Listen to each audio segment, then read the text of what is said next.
Kita semua penasaran, siapa di belakang Rocky Gerung yang selalu gerung-gerung ini? Tindakan KSP ini penting dan perlu. Harus dengan hati yang jernih, dengan perhitungan, dengan analisa-analisa yang tepat. Yang paling mudah, ya tangkap saja Rocky Gerung. Oh, rasa kesuwen, bawa ke pengadilan, nanti akan terbuka di sininya.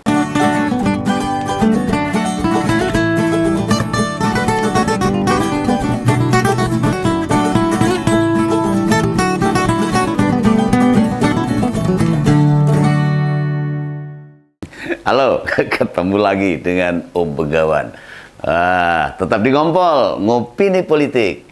Ini lagi-lagi Rocky Gerung ini. Ini Rocky Gerung ini mesti gerung-gerung ini. Pasalnya apa? Pak Muldoko, KSP, Kepala Staf Kepresidenan, akhirnya bersuara pada hinaan yang dilontarkan oleh Rocky Gerung ke Presiden. Wah, dia berniat melaporkan haters Pak Jokowi itu. Oh, ini bener gayeng ini. Kalau ini benar-benar dilakukan, ya apa iso turu nyenyak itu Rocky Gerung itu. Mesti ngelilar-ngelilir saja itu ngatangi, nggak nyenyak tidurnya itu mesti.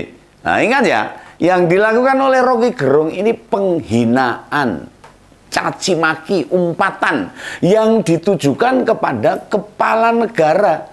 Presiden ini bukan kritikan, ini orang main-main ini.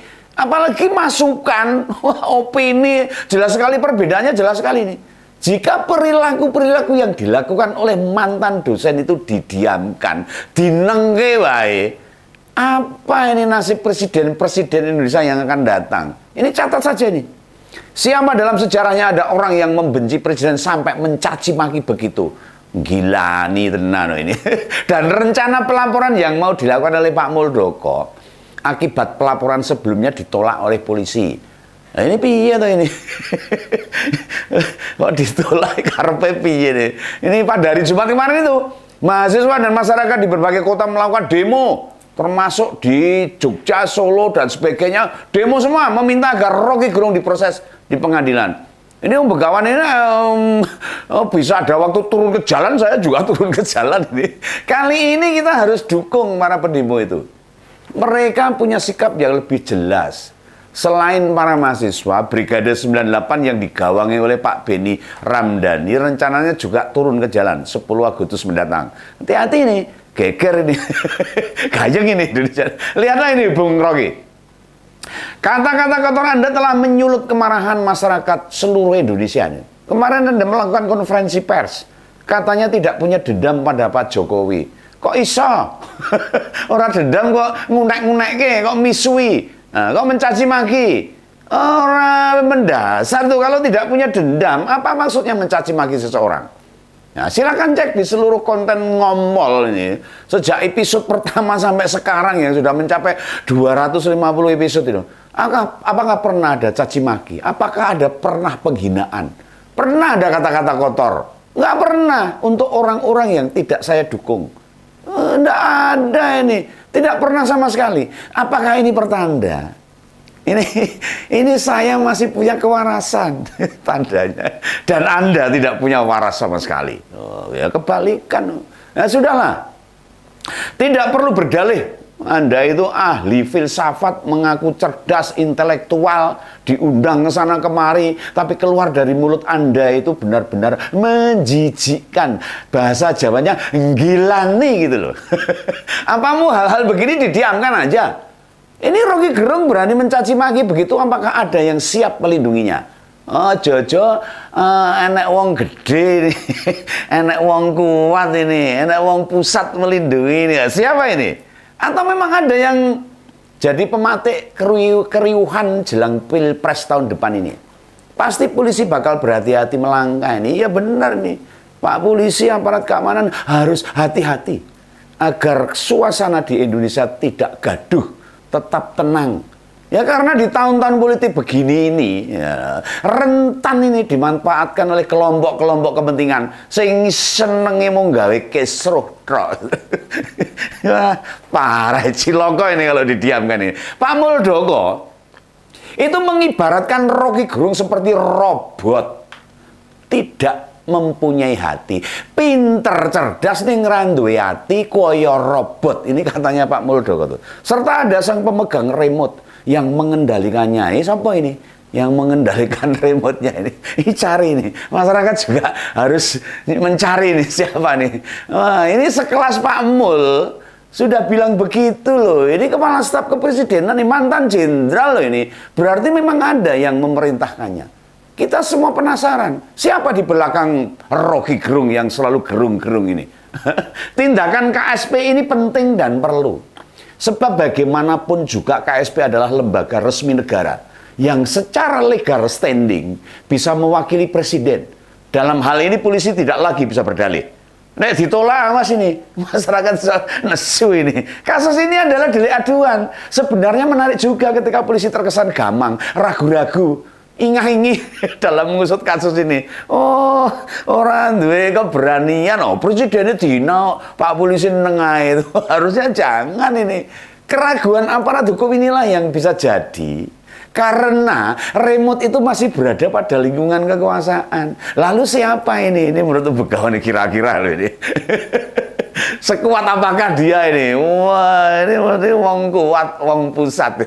Dan mengapa caci maki pada presiden tidak juga menggerakkan polisi menangkap Rocky Gerung? Padahal ini sudah ada dasarnya. Kalau dihina sudah punya dasar-dasar polisi itu menangkap seseorang yang telah menghina presiden. Ke depan memang semoga tidak ada lagi pihak-pihak yang akan saling klaim itu, bahwa berkat jasa kelompok mereka lah pada akhirnya kasus ini tuntas. Jangan sampai begitu. Masalah pihak yang saling klaim itu masih membawa ego sektoral untuk agenda politik tertentu. Nah, terutama demi Pilpres 2024. Diakui atau tidak, tindak lanjut proses hukum Rocky ini di satu menguntungkan pihak lain. Bakal disorot sudah memuaskan masyarakat mungkin. Kasus ini harus steril, murni sebagai sebuah tindakan pidana. Jangan dikait-kaitkan dengan masalah politik ini. Karena apa yang dilakukan oleh Rocky sudah yang kesekian kali. Wes berkali-kali. Basa Jawane apa ya? Wah, parah nih Rocky Gerung ini. Dan tidak hanya menjelang tahun politik saja. Yang ada bukti videonya masih banyak beredar. Apalagi yang tidak sempat rekam itu. Nah, dengan laporan KSP ini tidak ada lagi saling tuding. Situ kok diam saja. Kami ini loh bergerak lebih dulu. Oh, enggak seperti, jangan itu. Saya kok jadi teringat dulu ketika ribut-ribut masalah temuan logo PKI itu. Mulai dari logo pada uang kertas sampai dengan yang tercetak pada bendera. Ini sebuah analisa mendasar dalam kasus seperti ini. Bisa berangkat dari pertanyaan. Siapa yang memanfaatkan? Siapa? Apa motifnya? Serta siapa yang diuntungkan dan siapa yang dirugikan. Ini seperti kasusnya Rocky Gerung. Dalam dalam kasus logo PKI. Pada akhirnya terbukti bahwa yang tidak teriak protes paling kencang ternyata adalah pelakunya sendiri. Yang meneng itu ternyata pelakunya sendiri. Atau mungkin yang memegang remote. Sekarang setelah kelompok yang suka teriak-teriak, waspada, kebangkitan PKI dibubarkan. Isu PKI juga hilang dengan sendirinya. Orang nganggo, masyarakat sudah cerdas. Aneh kan? Ya. Sekarang mana ada isu PKI? Nggak ada. Bulan depan sih pasti muncul lagi nih, mau September nih. Mau bulan September film G13 PKI muncul lagi. Yang jelas isu bangkitnya komunisme tidak ada. Nggak terbukti itu loh. Dan PKI-nya sendiri buktinya sampai sekarang juga nggak bangkit-bangkit tuh. Wes do turu ngelipus surat tangi-tangi. Siapa yang memanfaatkan? Dan siapa dalam konteks isu PKI ini? Ini mirip sekali ini dengan yang saya sebutkan tadi. Pemegang remote-nya Rocky Gerung itu siapa? Ternyata pihak yang telah memanfaatkan isu PKI dalam logo uang NKRI misalnya adalah mereka yang kecewa dengan kebijakan-kebijakan Pak Jokowi. Ketika mencetak emisi uang kertas baru yang sulit dipalsukan. Angel lagi memasukkan uang itu. Mereka terkena dampaknya. Kepentingan-kepentingan tertentu membuat mereka susah bergerak. Nah, bagaimana dengan kasus Rocky Gerung? Dalam hal ini, saya tidak akan mengatakan siapa yang teriak paling kencang sebagai terduga. karena kasus ini memang telah menyinggung semua elemen anak bangsa, termasuk Begawan ini. Marah ini Begawan ini sebenarnya, mewakili kemarahan masyarakat. Tapi lebih kepada siapa yang diuntungkan dan dirugikan. Ini masyarakat perlu pahami. Coba analisa. Dengan hati yang jernih, langkah apa yang telah dilakukan oleh Pak Jokowi akhir-akhir ini? Yang dianggap menguntungkan pihak tertentu dan merugikan pihak yang lain. Penghinaan terhadap presiden hanyalah sasaran antara. Dalam ilmu intelijen dan militer, ini Begawan sok moco itu, bukan minter ini. Itu yang dinamakan dengan teknik rekoset, pantulan peluru. Kemana arah pantulannya itu? Ia adalah sasaran tembak yang sebenarnya. Ia adalah pihak yang dianggap diuntungkan oleh kebijakan-kebijakan Pak Jokowi. Karpet yang dirugikan itu. Dan di sisi lain, telah merugikan terduga pelakunya. Nah, bagi yang sulit memahami, memang pertarungan model begini butuh dipikir perlahan-lahan, alon-alon. Tidak bisa terang penglihatan waktu di siang hari. Meloho bahasa Jawanya, enggak. Harus dengan hati yang jernih, dengan perhitungan, dengan analisa-analisa yang tepat. Yang paling mudah, ya tangkap saja Rocky Gerung.